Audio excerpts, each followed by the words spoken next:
Happy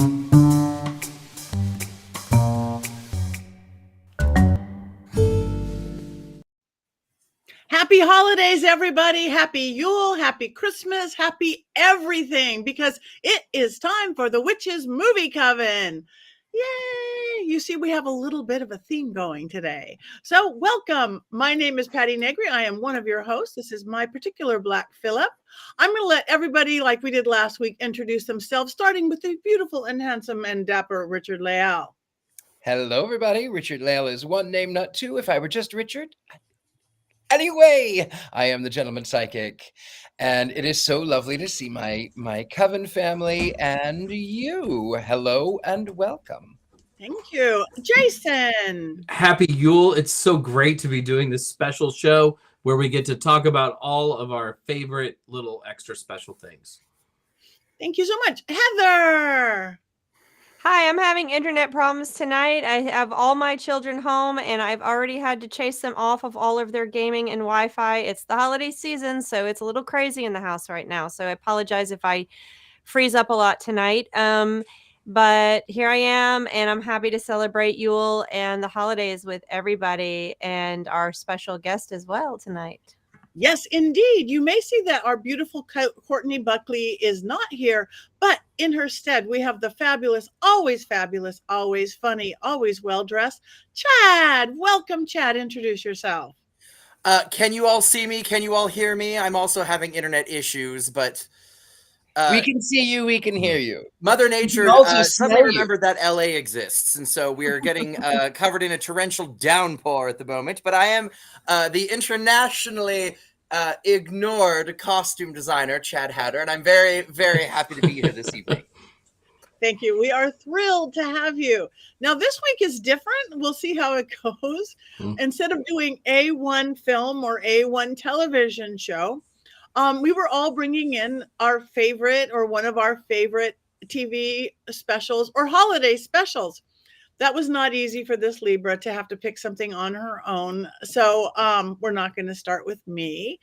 But this is a time of year that I think that people really do have specials. We watch this every year. We do this every year.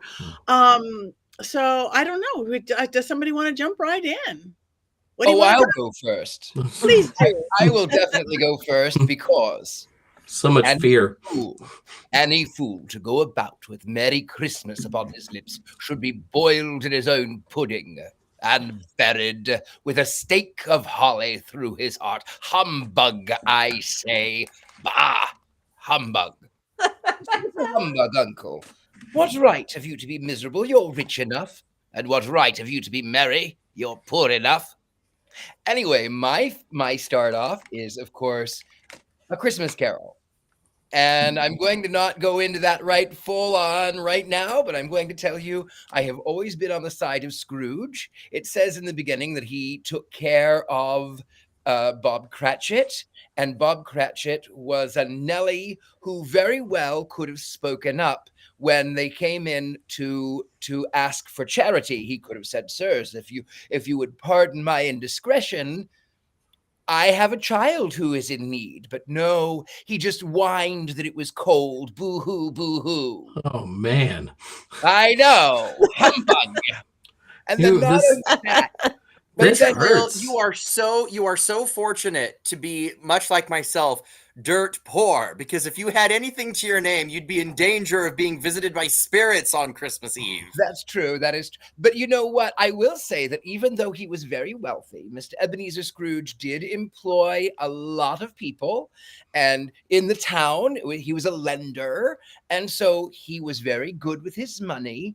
And if anyone were lending money and they went crazy and started throwing it out the window, you would, like Bob Cratchit, think that they were insane. And he was actually Bob Cratchit in the end, when he's gotten the raise, he's afraid he might have to hold down Ebenezer Scrooge until the police come and carry him away, because there's something obviously not right with him.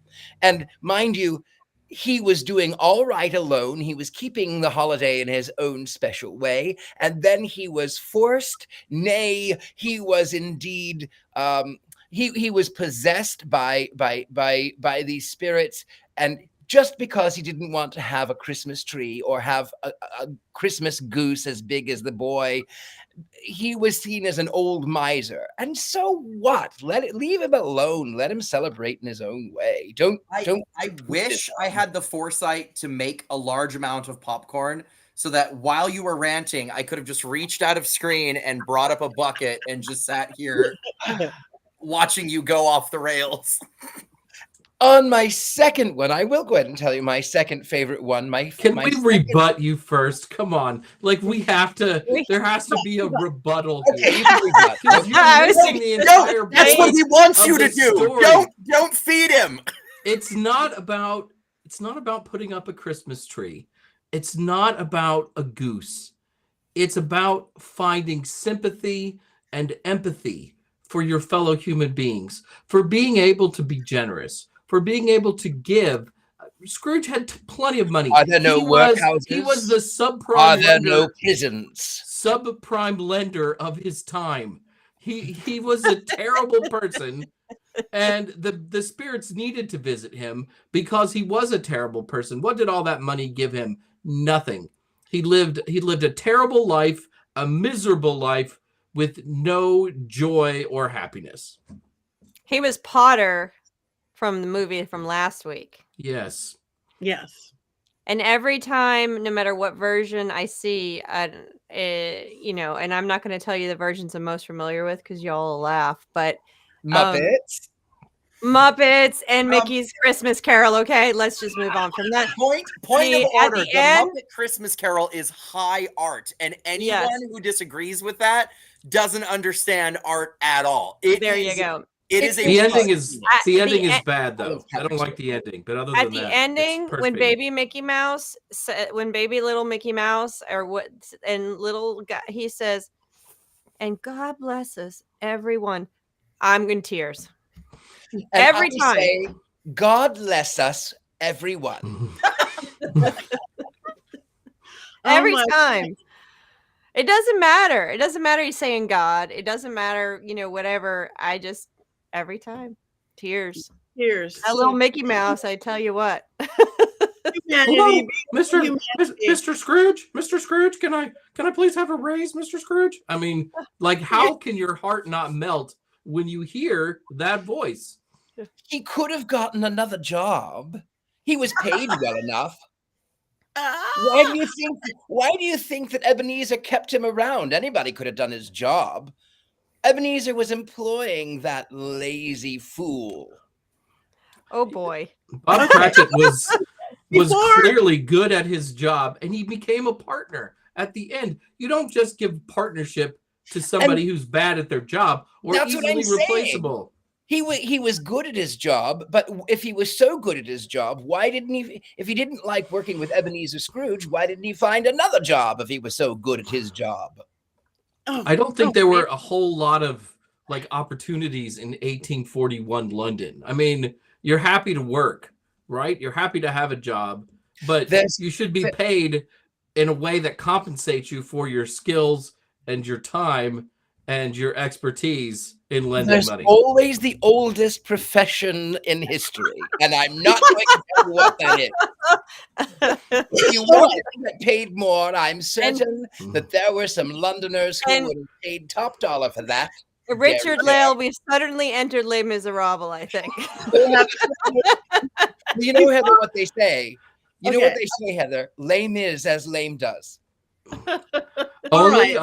Only on this show would we talk about paying Cratchit for his ratchet, right? I mean, this is it.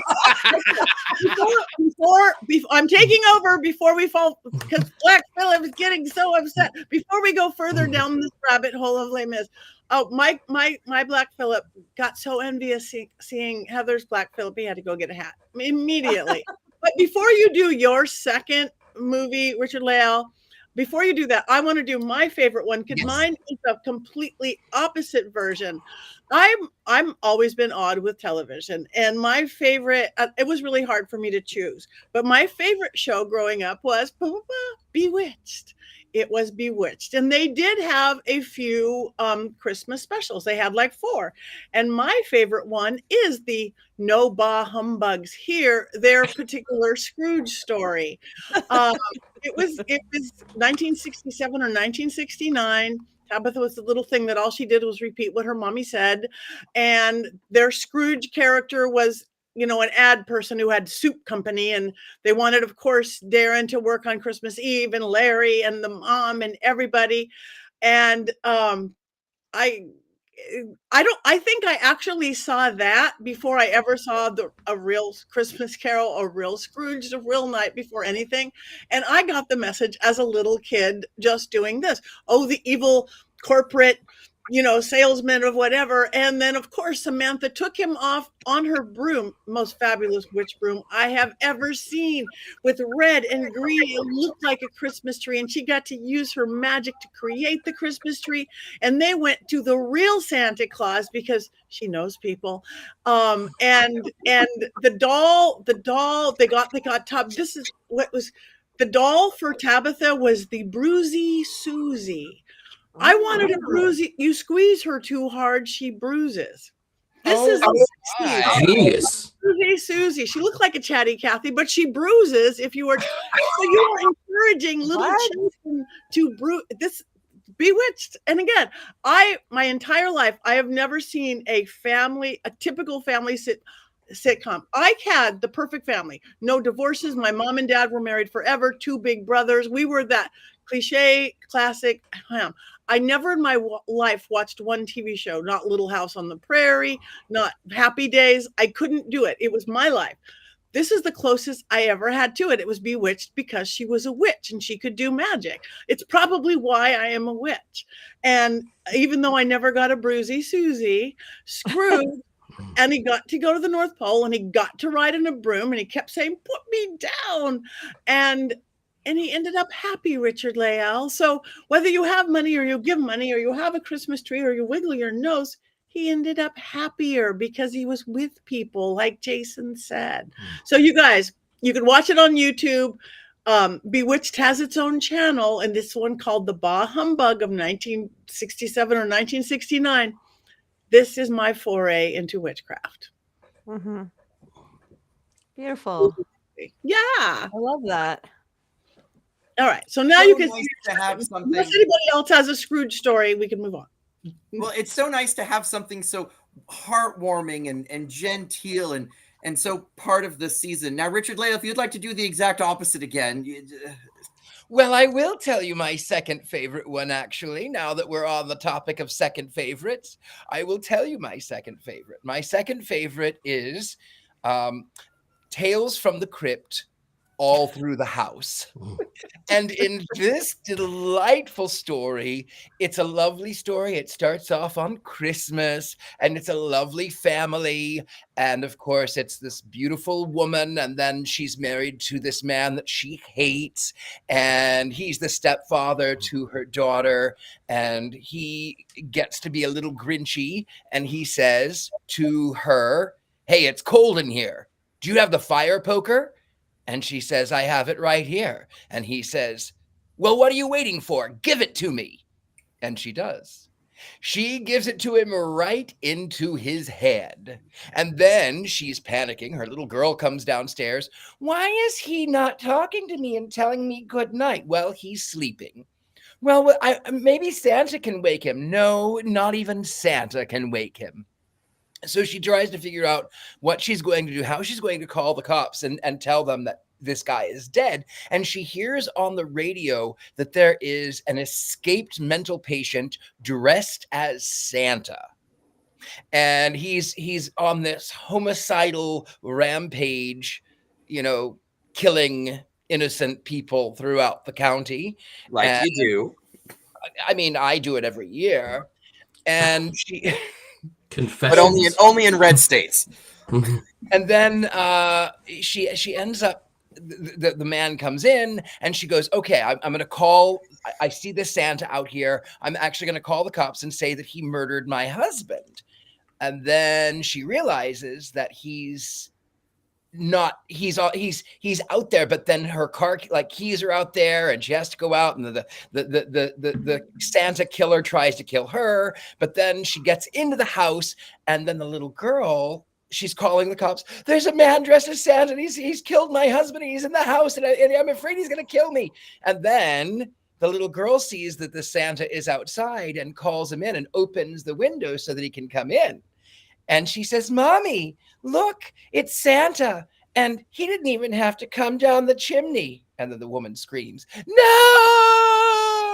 And then, of course, we have old Crypty in his most delightful holiday spirit. And he talks about, what was his joke? I think he said something along the lines of, he says, all through the house. I don't remember his joke. I'll let the crypt keeper do his own thing. But that's my second favorite. Full of holiday cheer, death and murder, and it's red. It's the color of poinsettias. It's red. I'm reminded of a line from Roald Dahl where he talks about how there's a fine line between tragedy and comedy, and that the line is just it's like the width of a hair, because he says, if a woman murders her husband by hitting him over the head, that's tragedy. If she hit him over the head with a frozen leg of mutton, now it's starting to get a little funny.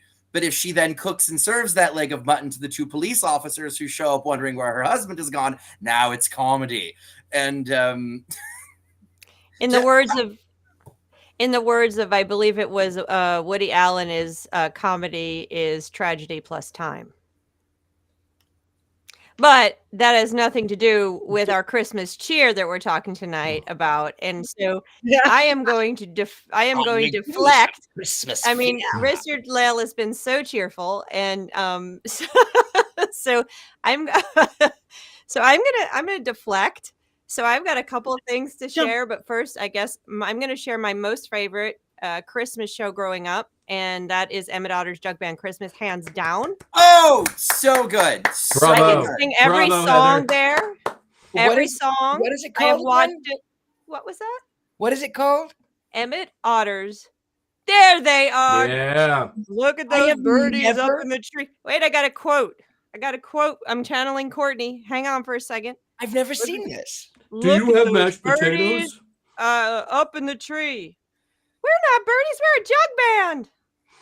That is them. This is the best Christmas show ever. Richard-Lael, if you ever get the chance to watch it, you should, because, and I'm not going to give away any spoilers, but there is a frog that is a character in this, or is he a toad? I think he's a frog. I think he's a bullfrog. The one in the band, or the one with the top hat. The mayor. Yeah, so there's a frog who dresses like you would like to see the world dress. That's Doc Bullfrog. He owns See what I did there? inn and restaurant. And he's the mayor, isn't he? Also no, he's the mayor? not the mayor, though. Oh, I Fox thought he was is the the mayor. I just watched it the other day because it is one of the best holiday specials of all time. It has a Wind in the Willows feel to it, with Jim Henson's creativity, and the songs are beautiful, and I can sing every single one of them, which I will not do tonight, but I can sing. But they were part of my repertoire every single holiday. So I'm going to lay that right there, laying that out one. And let me just tell you, one time they decided several years back that they were going to air this across the country on the big screen. And during the holiday season, it was sometime like early December. They said, Emmett Otter's Jug Band Christmas anniversary special, come to the theaters.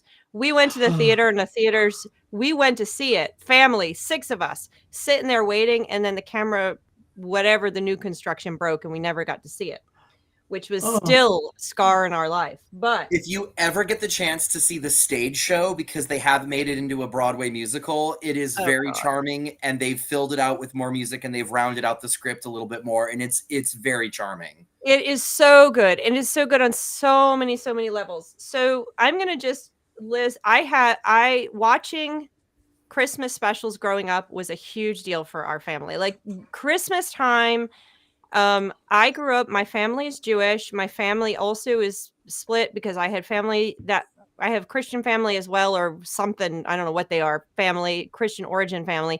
So we had a Christmas tree and we celebrated mostly with Jewish people, and there was Yule and there was I mean, it was all kinds of stuff.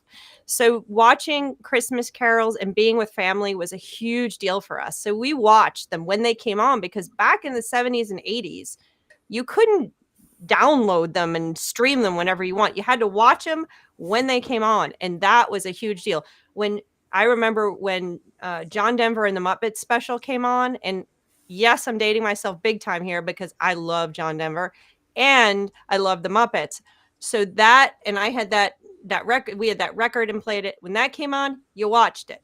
When Rudolph the Red-Nosed Reindeer came on, you watched it. And that was it. And that was part of our lineup going all the way through the season. So these shows were a massive part of and then when I had kids, we could DVR them, and we would DVR them, and then we would watch them. And my daughter just recently said to me, when are we watching the Christmas shows? When are we going to watch Emmett Otters? I think she's probably the only 16-year-old that knows what Emmett Otters is. So this is my favorite. Rudolph and the Rankin Bass, and those are definitely going to be my second, I don't know, Year Without a Santa Claus is coming to town, Rudolph. And then, of course, Charlie Brown. I mean, I'll watch any of them. I'll even watch the newer ones. I have the Prep and Landings we watch. I mean, whatever. But I love the old ones that I grew up with. Those are special. So, I have to say, just like Lisa just said, John Denver was my number 2 choice. I couldn't decide between the I can sing ones. all of the John songs Denver, from that album, too. Oh, my goodness. You bring it. To piggyback off of Heather for a second, though, and we are of a like age, and we grew up in that era where you had one chance to see your show, and that was it. And it would start with like this little like twirling thing that said special, and it was exciting that there was a cartoon in prime time, which never ever happened. And then you would get to see this thing that looked like nothing else. My choice tonight, of course, is Rudolph the Red-Nosed Reindeer, which I still watch as an adult. And I remember as a kid being excited about it, but then the next day you would go and wait for the bus, and all the other kids would be like, did you watch Rudolph last night? And of course you were like, of course I watched Rudolph. It was great. Is his name Herbie or Hermie? All I know is that elf wants to be a dentist. Right? I love that gay little elf. Yes, I wanted to be him. I wanted to be that gay little elf. But and also the Island of Misfit Toys. The Island of Misfit Toys, like a cowboy who rides an ostrich, a squirt gun that shoots jelly. The sadness of those toys not being able to go to children, and then Rudolph keeping his promise and Santa swooping in at the last minute and taking them out on Christmas Eve. Which, by the way, as a scholar on the Rudolph the Red-Nosed Reindeer special, was not in the original airing, and there was a crying out of the public, what about the Misfit Toys? And they made a special scene the next year showing the toys getting picked up. That is fabulous. It is, isn't it? And it's so great, and the songs are so good. Did you hear that, Richard-Lael? People were and unhappy. I can sing all of those too, Jason. Yeah. They were very unhappy. Every song is so good in Rudolph. Every song. All the Rankin Bass stuff, with the exception of The Night Before Christmas with the creepy mice making clocks. They're all so good. Courtney, The Heat Miser and the Coal Miser. Yeah. I mean, and the first shared universe, forget the Avengers. What about Rudolph and Frosty's Christmas in July, where you got the original voice of Rudolph and the original voice of Frosty, boom, together like a team up. That was amazing when I was a child. Nobody watches that one, but I still do because I'm a broken person, and I totally will admit it. Also, Rudolph's Shiny New Year. There's a whole Rudolph universe out there. I love a whole Rudolph universe for everyone to explore. And that gay elf. The elf is awesome. The elf is awesome. Yeah, couple of misfits. I love it.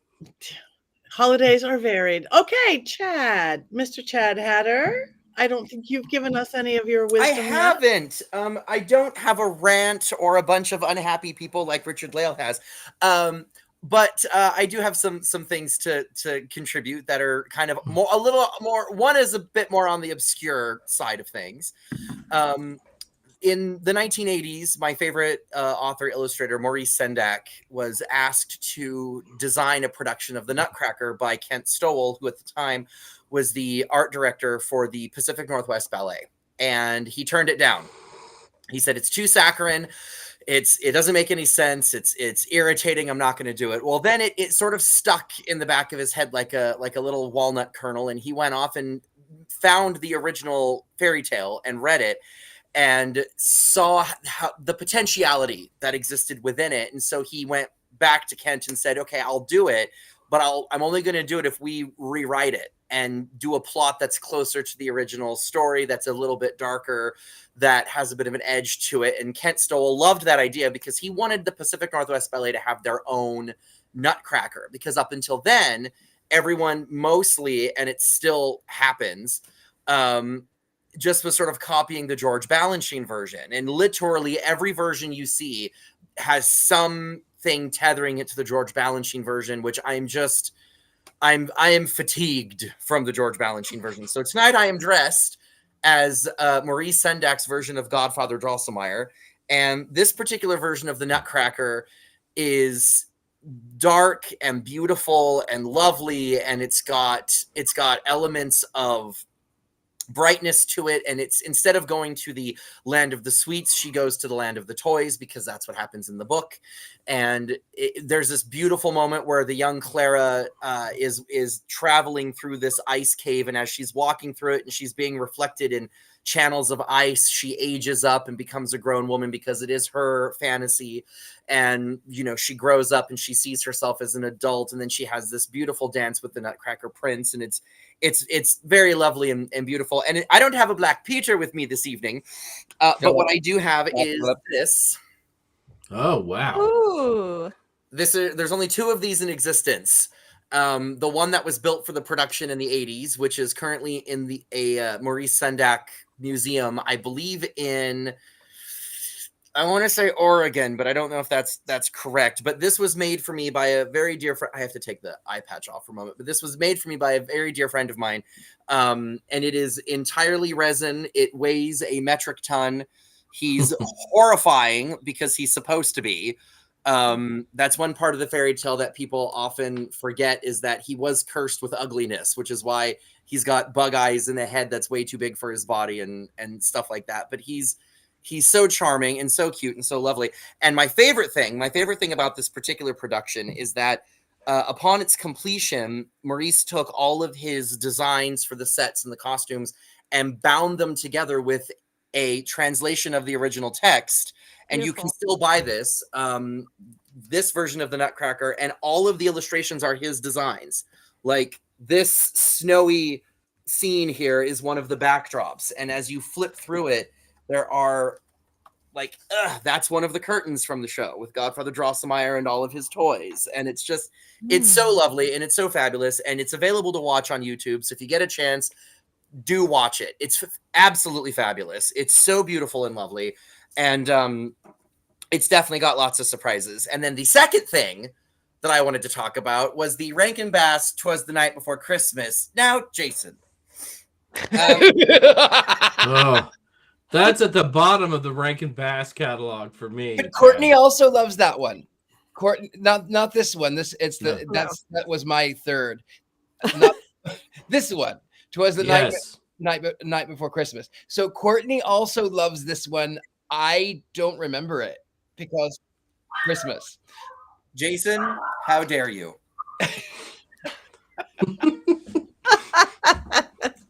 When you said there was this moment where this light went off in Richard-Lael's eyes, and this little twinkle that said, "Oh, they're going to fight, and I get to watch." I will. You know what I'll also throw out about that one?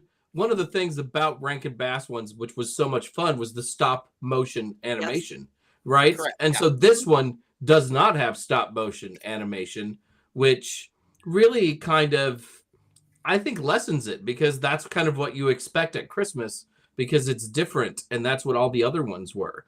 Also, isn't it like the son who breaks the clock? He's a grade A jerk, right? It's hard to watch.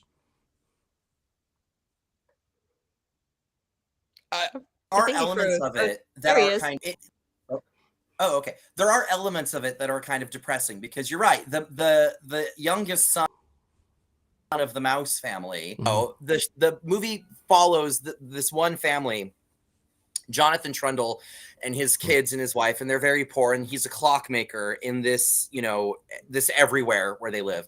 And one year at Christmas, all of the kids' Christmas letters get returned. And no one knows why. Santa, for whatever reason, just wrote return to sender on all of them. And they're trying to figure out what's going on. Well, Jonathan Trundle, there's a mouse family that lives in the walls of his house there that are also quite poor. And so they do what all mice would do in this situation, which is they call the North Pole to find out what's going on. And a mouse operator answers at the North Pole and is like, your letters were sent back to you because of the letter that you wrote saying that Santa is a fraudulent myth. And they say, what are you talking about? And he reads this letter and it's full of big words. And the mouse father realizes that it was written by his youngest son, who is an academic and who is a sociopath. And so his name is Richard-Lael. And so what then follows, what transpires is the whole thing is just about this one town trying to figure out how to undo this mess, because the mouse father teaches this lesson to his son, which is, yeah, you may not believe in Santa, it may not be your thing, but that's not a reason for you to ruin it for everyone who does. Like, if it's not your thing, but there's this beautiful musical number where he sings about, there's more to the world than meets the eye. If doubt's in your mind, give your heart a try. Let up a little on the wonder why and give your heart a try. And it's a beautifully animated sequence. For a lot of the animated features that came out at the time, this one's particularly good because the animation, they really took their time with it. And it's not jittery and janky like older animated specials tend to be, because you watch The Grinch and you can see the pencil strokes in it, but this one doesn't have all of that. And this was before computerized animation was a thing.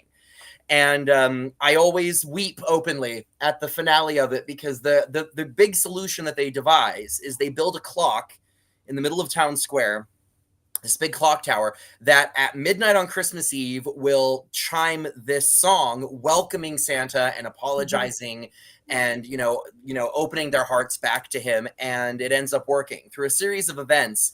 It ends up working. And so the reason why it's called 'Twas the Night Before Christmas is because it eventually merges with the classic poem, and the poem plays out as the finale of the film. And it's very lovely, and the animation is adorable, and particularly the way that the reindeer are presented, because Santa looks terrible. Santa looks terrible. He looks like a woodcut. He's fabulous. He's awful. He looks creepy and weird.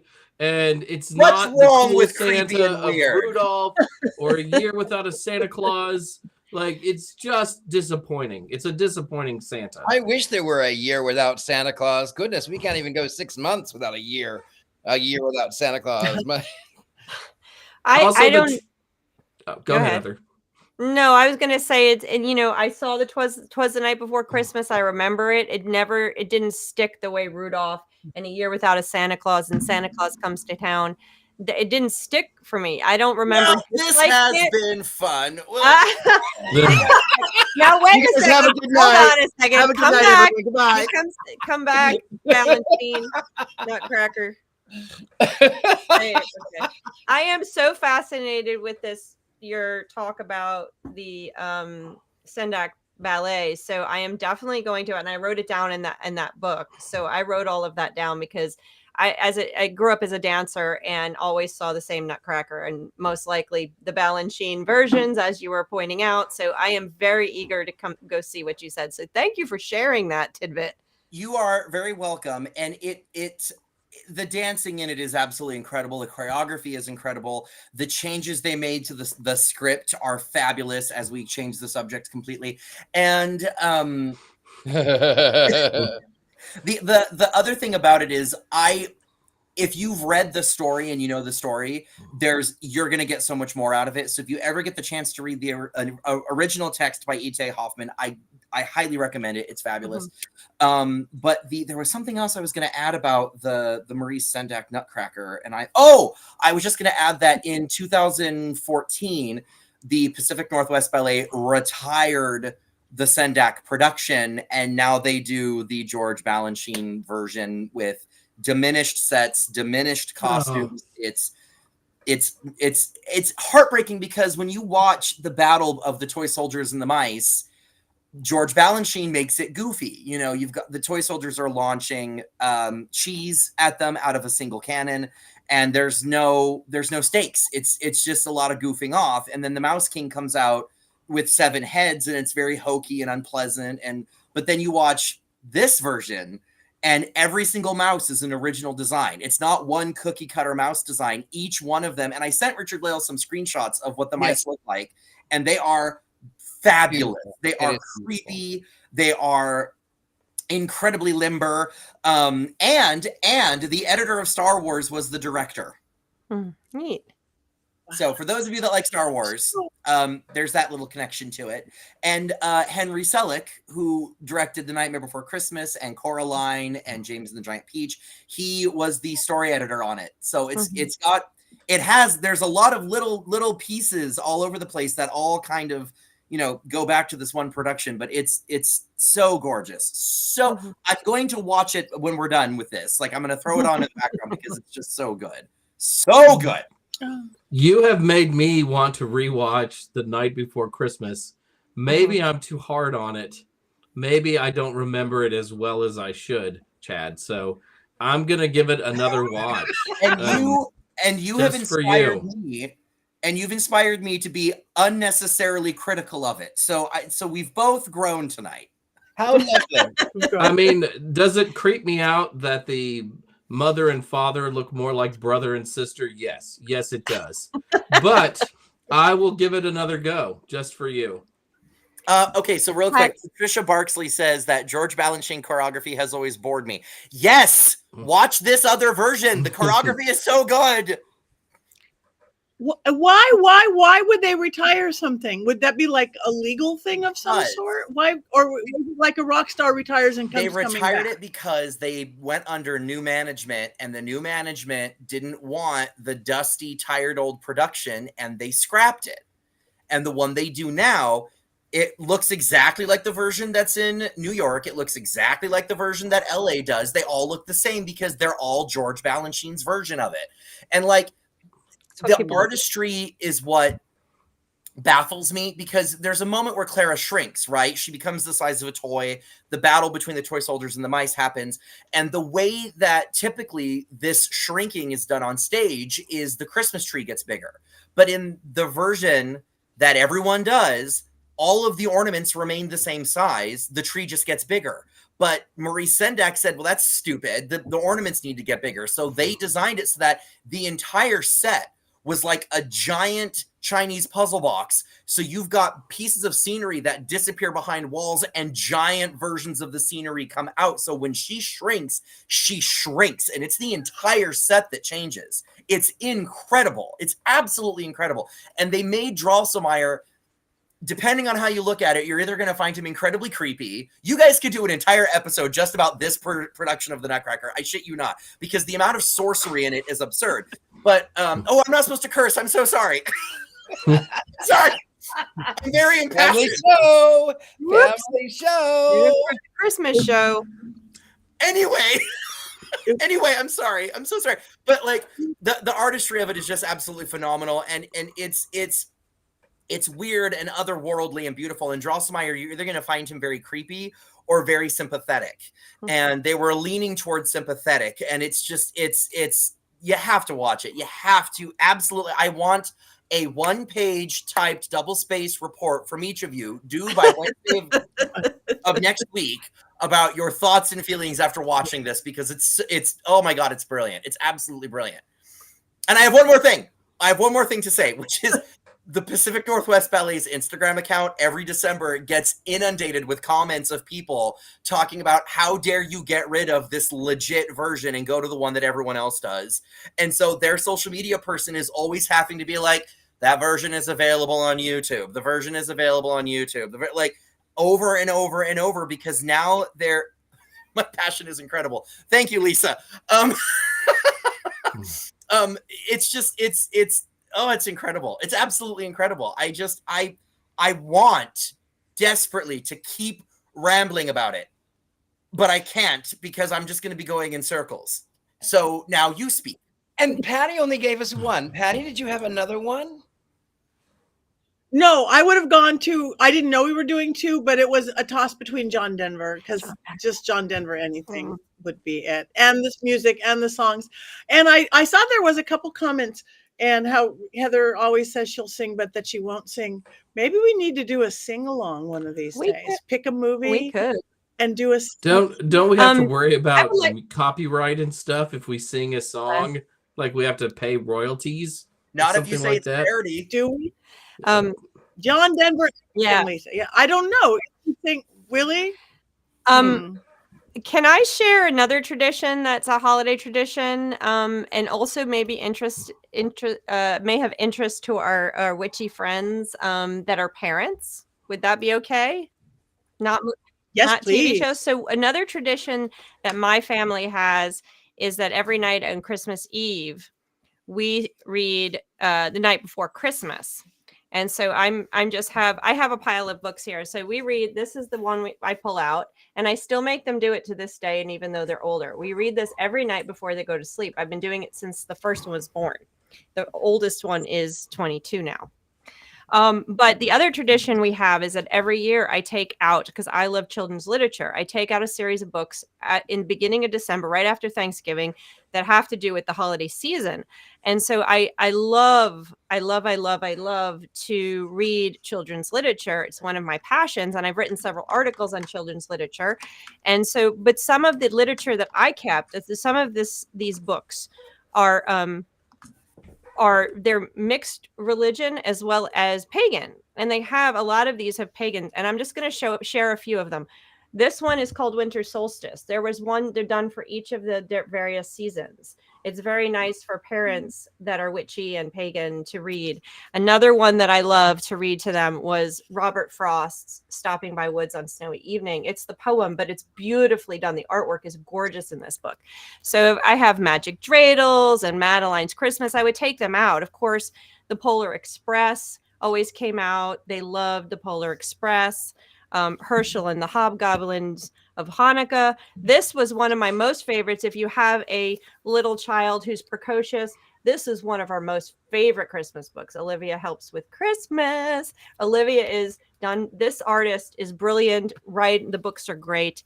And then, of course, Olivia looks like Christmas dinner. Yeah. Do not dare you. She will. She is. Her books are amazing in general. This one is so much fun. She's so precocious.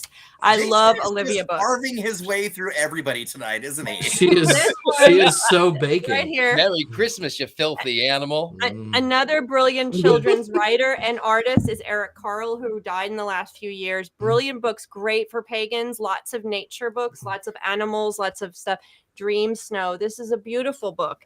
And then, so we would take these out, and I, as a parent and also the daughter of an elementary school teacher, save these books, keep them away, and right when the seasons change, take your season books out. It's another way of really reflecting the seasons. And I would do that with them all year long. I take the spring books out, the summer books out to teach them about the seasonals. But this was a particularly special thing. So along with this and the shows, that's one of the ways we celebrate until still to this day. Then these books, I have them, so that's another thing that we did that was really special and just made the coming together of family. And that's what I try to do. That is beautiful. And that is a helpful hint for our beautiful audience. Not having children, I do that with the animal plush toys for Willow. She has 6 old. Yes, that is my movie or TV. There's Tabitha getting herself a Bruisey Susie. That's a Bruisey Susie. Yep. Yes. So I have seasonal plush toys that Willow gets. We take away the Santa Clauses and we bring them back. So it's like a new toy every. Yeah. So anyway, we have Courtney's favorite movies. who knows more about them than I do? The Grinch. Yeah, she has The Grinch Who Stole Christmas and A Year Without Santa Claus. I only know about the Grinch. I don't know about The Year Without Santa Claus because I am a Grinch. I can cover A Year Without a Santa Claus if need be. I think Jason and I could probably tag team it very easily. Yes. No. The Grinch, I actually have the book The Grinch too. That's a classic. I mean, we all know The Grinch, clearly. Yeah, everyone knows The Grinch. Yeah. What a great book. So when people ask me about like you're a witch and you celebrate Christmas, Jason, that just seems so wrong. Like that's only a Christian holiday. And then I come back to things like A Year Without a Santa Claus and Rudolph the Red-Nosed Reindeer and how tenuous Christmas always is and how close Santa is every year to canceling the holiday. It just makes me think that obviously the holiday then is only really about Santa and presents, and those are for everybody, right? Mm-hmm. Exactly. And everything we celebrate about Christmas is really not very much of it the Christian stuff. I mean, it's really the more pagan stuff. The trees, the Santa Claus, that's way more pagan than Jesus in the desert, right? And growing up with a mixture of different religious experiences and not having, any specific, every Christmas Eve was with the family. Christmas Day, we had a bunch of people that were Jewish over and we had the Christmas tree and stuff like that. And it's because I started calling it Peacemas when I was older. But I never saw it as particularly Christian because that's not who we were. My family was never that. So I don't have a problem with that crossover with the pagan. I'm like, it feels the same. It feels right.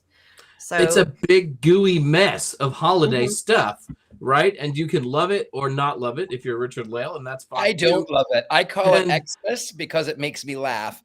I only call it Xmas. What about Festivus? What about Festivus, Richard-Lael? You know what? I didn't like Seinfeld. Okay. Well, you're a mean one, Richard-Lael. I didn't like You're a mean one. All right, back to a tag team Courtney's movies. So The Year Without Santa Claus is fabulous for a myriad of reasons, if for no other reason other than how absurdly campy it is. Because it is very campy, particularly the Miser brothers who are in charge of they're the best. They are the best. They have a musical number that has just wormed its way into pop culture. It was referenced in Batman and Robin with Mr. Freeze. The Year Without a Santa Claus also had a ghastly remake that was live action starring John Goodman as Santa. The budget was like $10 on it. If you ever want to be mortified, it's also on YouTube. I recommend, if you really want something to hate, go watch that. The only redeeming thing about it is that Harvey Fierstein is Heat Miser, and he's doing his absolute best with what they've given him, which is not much. And also, like, there's Mother Nature has a big role in The Year Without a Santa Claus, which is really cool. And Mickey Rooney is the voice of Santa Claus.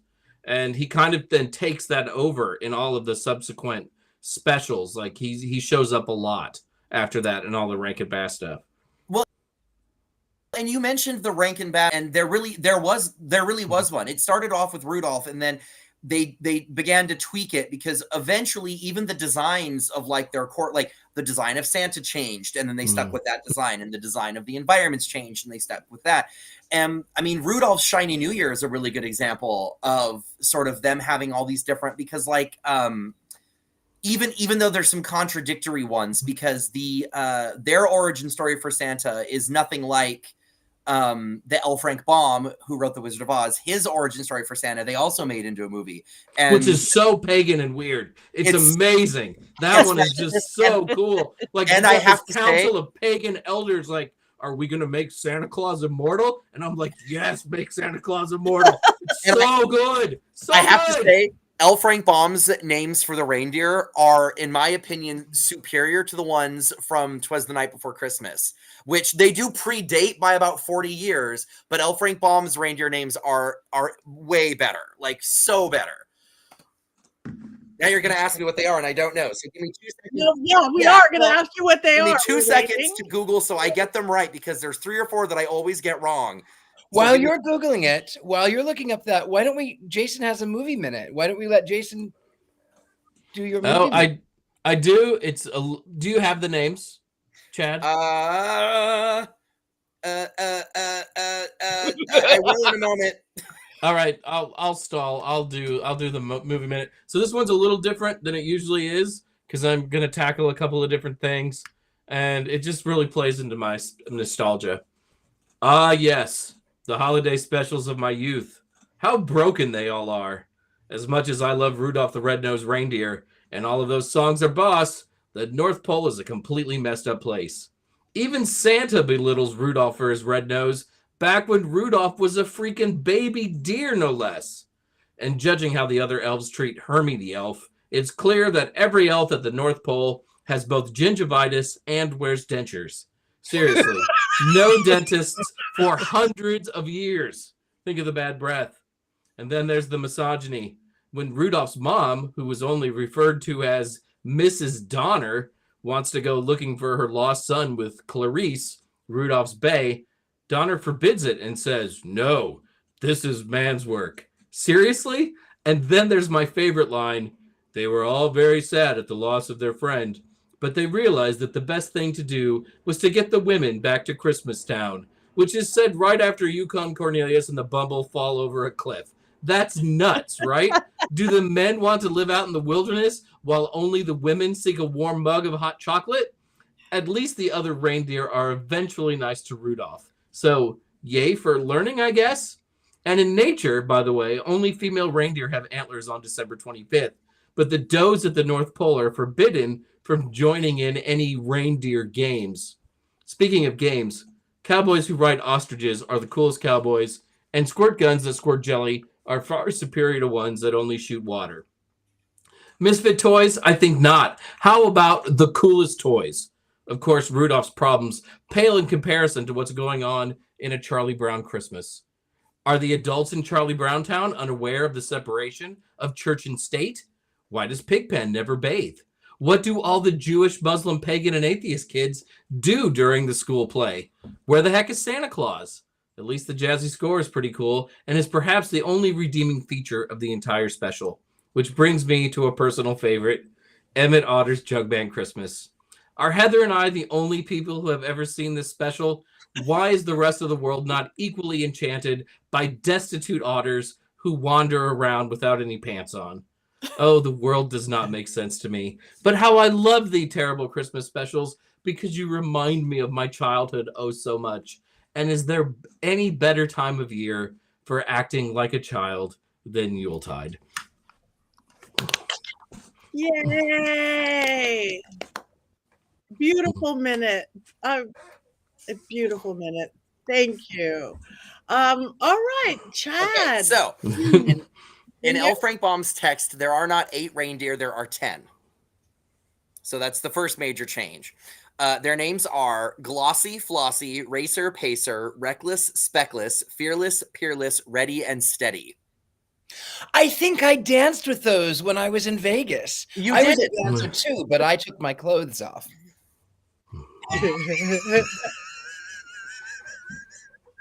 Those are beautiful. Not 45 minutes ago, you chastised me about how this was a family show, and then you pull that out of your tuchus? I was dancing. We can talk about dancing. I was a dancer.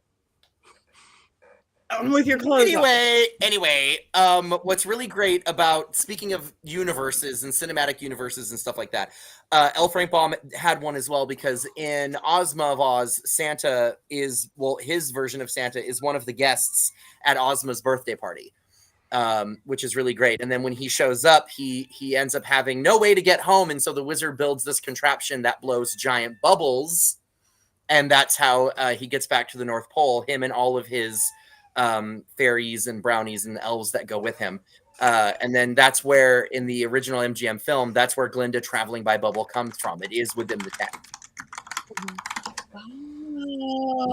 Oh, that makes me happy. Thank You're welcome. you. It also means that anyone can have anyone travel by bubble, and MGM can't go after them for it because it's in the text. So That's how Wicked got away with it. Fun fact was that MGM went after them and sued them. And so the reason why the Wicked stage show, this is way off topic, but the reason why the Wicked stage show looks the way it does is because they had to resemble but be legally distinct from the MGM film. And the one thing that connects them is that there's a certain pair of shoes that turn red-ish, but Glinda traveling by Bubble is within the original canon of the books. And so they were able to get away with it. But if you watch carefully, there's lots of verbiage in Wicked that is close to MGM, but is not, because MGM owns Follow the Yellow Brick Road, cannot be uttered on stage without paying them a royalty. Fun fact. Yeah, isn't that horrendous? But anyway. Wow, thank you. All right, now we're getting to the point where we're usually wands up and wands down, but how about we wands up or wands down on Xmas? You're just looking for an excuse to ramble on about how much you go ahead and put your wand down, get it out of the way. Yeah, there. Yeah. All right, we're going to wands up or wands down on Christmas. Yuletide. Great, wands up. Wands Yule is down. the best season of the year. It's lovely. It's delightful. It's a time to spend with family and friends, to be thankful for what you have and to share what you have with others. Bah humbug to those who would say bah humbug to this season. I'm for that. Yes. I'm absolutely for that. So mote it be. So mote it be. Happy Yule, everybody. Happy Christmas. New Year's coming. It is. We are right at the solstice. Minutes away, right? Minutes away. Oh, wow. From the night, shortest day of the year.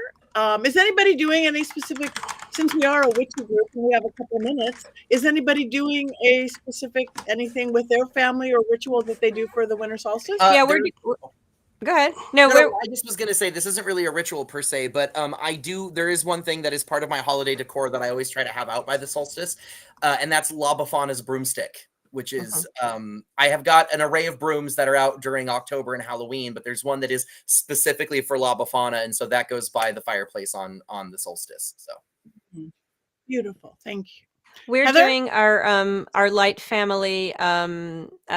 We do a family light ritual celebration at the Sabbats that I've been doing with the children and everyone this year. So ours is kind of, we're trying to wedge it in between moving and everybody going here and there and everywhere now that everyone's older. So we will be doing that, and a special tarot reading for the new year as well. I'm going to be sharing with them. So that's going to be a fun one where everyone participates and laughs and gets ready for 2024. That is beautiful. Year of the Dragon next year, making me very happy.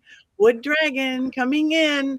Yeah, I'm actually I'm tonight in a few hours, I will be starting my solstice with the vampires, the Vampire Witch solstice at Bordner's, the oldest bar in Hollywood. Got to celebrate where you celebrate. Yeah.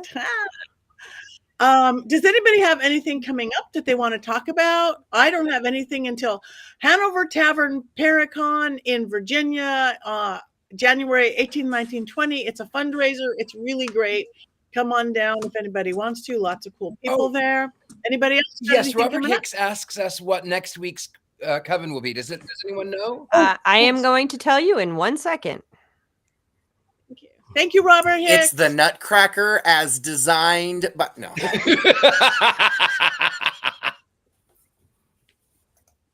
That laugh, Richard-Lael. I know. I'm evil. While that's being looked up, I have one thing that's coming up that I want to throw out real quick that's going to irritate Richard-Lael even more, and that's that I will be appearing as Willy Wonka at a chocolate expo in Cincinnati at the end of January.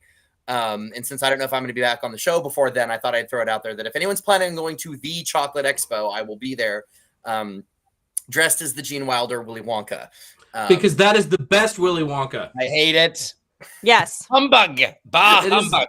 I have the movie, and it is definitely one appropriate for because we're getting close to someone's birthday, and someone chose the movie for next week, and it is The Omen. Oh, Happy New Year, everyone. Happy New Year, everyone. I love The Omen. It's such a great one. And the soundtrack is amazing. anyway, we can talk about that next week. That's next week.